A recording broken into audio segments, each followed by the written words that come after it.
Olá, amigos do Brasil. Eu sou o Dr. Anthony Wong. Eu sou médico formado pela Faculdade de Medicina da Universidade de São Paulo em 1972. Portanto, eu tenho quase 48 anos de medicina ativa. Enfrentei outras epidemias. Você lembra da epidemia de meningite da década de 70? Eu era um jovem médico então, e muitos outros depois disso. Mas agora vamos falar de coronavírus. Como sabe, o coronavírus começou na cidade de Wuhan, uma cidade de 10 milhões de habitantes, semelhante à cidade de São Paulo, na província de Hubei, que tem 60 milhões de pessoas, também um pouquinho maior de população que a cidade de São Paulo. Esses números são impressionantes, não é verdade? Vamos fazer um pouquinho de aritmética. Se 81 mil casos ocorreram no estado, na província, que tem 60 milhões de habitantes, e o que aconteceu com os outros 59 milhões 928 mil pessoas que não foram afetadas? Estão percebendo a dimensão do problema? Agora, isso já transpassou as fronteiras, foi passar para a Europa, que era o epicentro, e provavelmente o próximo epicentro será os Estados Unidos. Mas será que ele precisa de tantos problemas, tantos cuidados assim? Vamos mostrar algumas coisas, alguns dados para vocês, tá certo?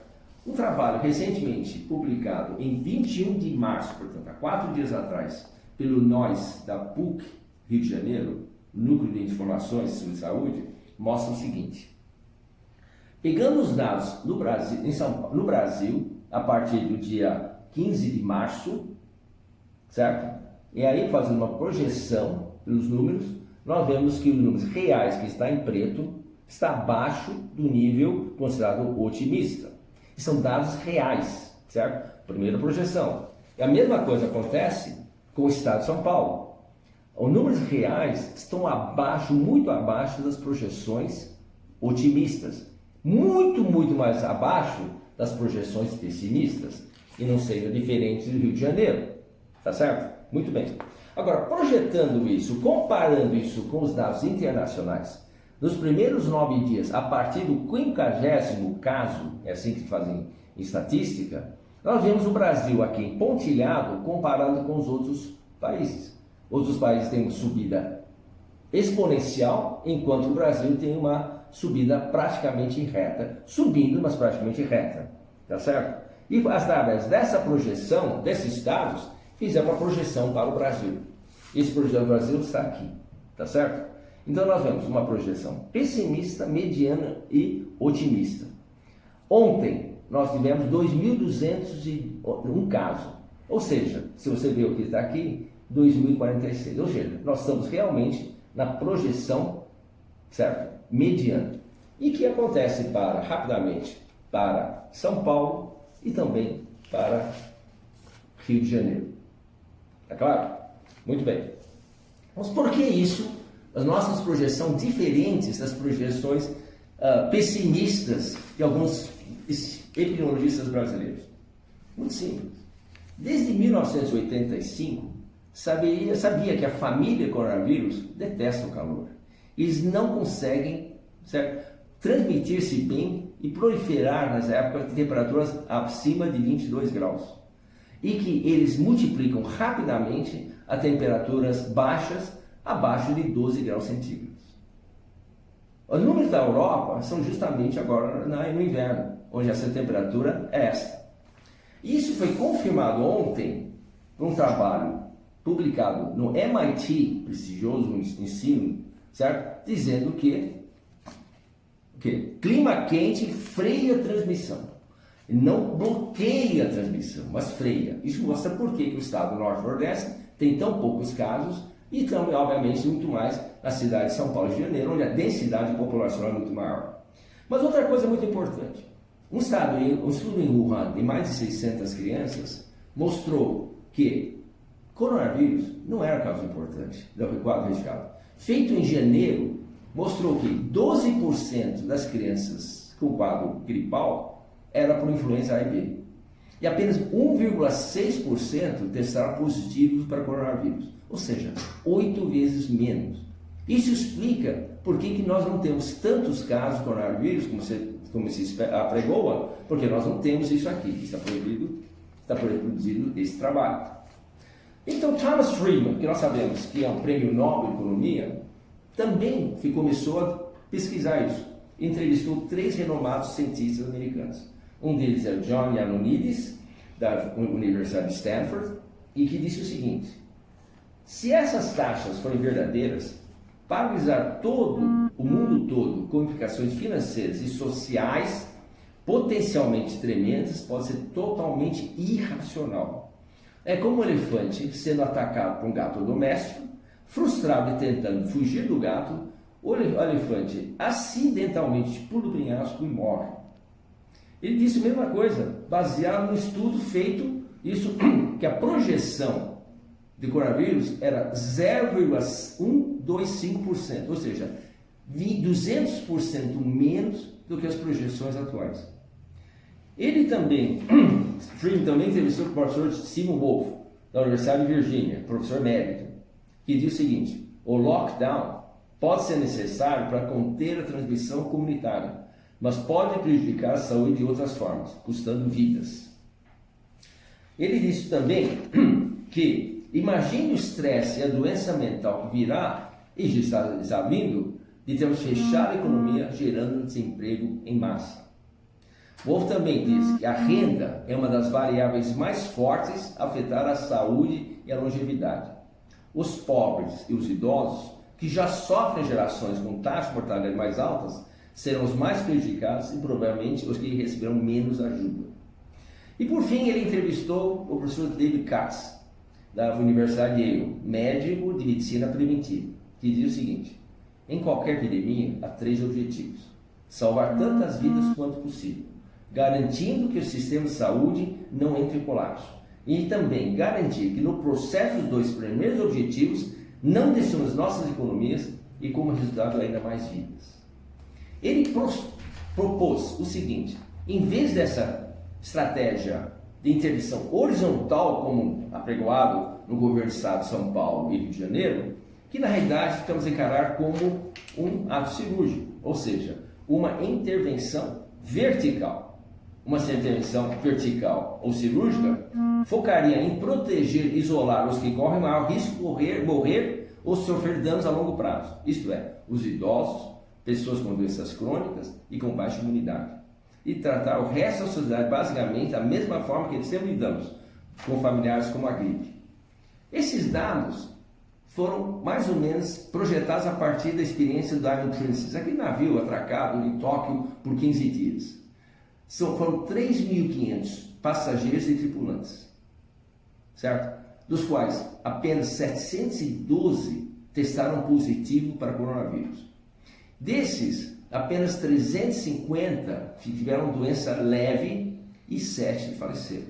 Ora, se você pegar 7 falecidos, 712 testes positivos, nós temos então 1% de mortalidade. Mas mais importante são as outras. Metade das pessoas que testaram positivo tinham doença, outra metade eram sintomáticos. Mas mais importante, e nos outros 3.500 tripulantes, eles não tiveram doença nenhuma. Ela é contagiosa? Sim, sem dúvida, mas não tanto. Um estudo feito pela Universidade de Harvard, na semana passada, uma discussão acadêmica, disse que um deles falava o seguinte: o isolamento, a quarentena, funciona em caso de epidemia, mas não para doenças com alta contagiosidade como o coronavírus. Porque com esse alto taxa de contágio, quando se institui o fechamento, a quarentena, uma boa parte da população já foi exposta e não faz sentido nenhum você fechar. Isso foi demonstrado claramente em Hubei, certo? De 80 mil, de uma população de 60 milhões, apenas 80 mil, e agora estão levantando o bloqueio, e quer dizer, eles estão cientes que o resto da população está imune, e é verdade. Um estudo mostrou, para cada pessoa testada positivo, certo? Mais que o dobro deles tinham anticorpos e nem jamais apresentavam sintomas. Então, esse imunidade em rebanho faz sentido em qualquer doença infecciosa. Ainda mais numa doença como o coronavírus Covid-19, cujos sintomas para a maioria da população é leve. 90% não tem nada mais com resfriado. 10% vão sofrer. infelizmente, são os mais idosos. Então, como professor Katz, em vez de fechar toda a população, prejudicando a nossa saúde mental e financeira, nós devemos cuidar sim da população de mais risco, os idosos, os com doenças crônicas e as pessoas com imunodepressão. Esses precisam da nossa atenção. Então vamos focar todo esse dinheiro para isso. Vamos só chamar outra atenção. Morreram 41 pessoas, lamentavelmente. Você sabe que no Brasil morrem 120 pessoas por dia de acidente de trânsito? Que o dengue mata mais de 50 pessoas por dia? São doenças situações muito mais presentes, muito mais diárias do coronavírus, com sequelas muito mais graves. Além de 120 mortes, nós temos 500 mil pessoas que têm danos irreparáveis devido a acidentes de trânsito. Ele merece tanto ou mais atenção, porque é nosso dia a dia, tá certo? São doenças incuráveis, lesões acidentais são incuráveis. Coronavírus, depois de 3, 4 dias, a grande maioria das pessoas vai estará sem sintomas. Portanto, o que nós vamos fazer? Nós vamos fazer uma política diferente. Vamos deixar as pessoas trabalharem. Aliás, esse calor maravilhoso que nós temos esses dias, na realidade, é propício a não transmitir doenças. Estudo na Alemanha, onde está em diminuição, mostrou o seguinte: as pessoas confinadas tendem a aumentar a taxa de distribuição, aumento de infecção do coronavírus. Certo? Então, por quê? Porque uma pessoa está sendo contaminada, mas não infectada, ele leva para casa, está tudo fechado, e as outras 4 pessoas, 5 pessoas que não estavam contaminadas vão pegar porque estão num espaço fechado. No espaço aberto, não. Então, não faz o menor sentido fechar lojas, fechar escolas. O que nós devemos fazer é tomar atitudes preventivas. Entra na escola, aumenta o espaço, distanciamento das pessoas, ou seja, distanciamento social, mas não isolamento. Isolamento de qualquer pessoa, mormente, mais ainda dos velhos e idosos, é mais propício para doenças mentais e, aliás, fazer com que eles sofram de outras doenças, certo? Que podem prejudicá-los demais. Peço, aliás, suplico aos governantes desse país que tomem pé da verdadeira dimensão dessa doença. Ele não é tão grave como vocês estão pensando. As medidas que vocês tomaram de quarentena, de confinamento, tão drástica, tão draconiana, dará prejuízo muito maior, não apenas à economia, isso talvez será recuperado, mas principalmente a saúde das pessoas e principalmente a saúde dos idosos, que nós não podemos, certo, ter acesso às coisas básicas. Fechar as escolas, fechar lojas, não faz sentido. Faz isolamento social, mantenha as pessoas, ensine as pessoas a conviver, mas a uma distância segura, 2 metros. Tem no restaurante, coloca mesa sim, mesa não. Está na escola, aumenta a distância e assim por diante. As filas, peça para as pessoas ficarem um pouquinho distantes. É educação e não medidas draconianas, policialescos, que prejudicam todos, financeiramente, mentalmente e principalmente na aquisição de doenças.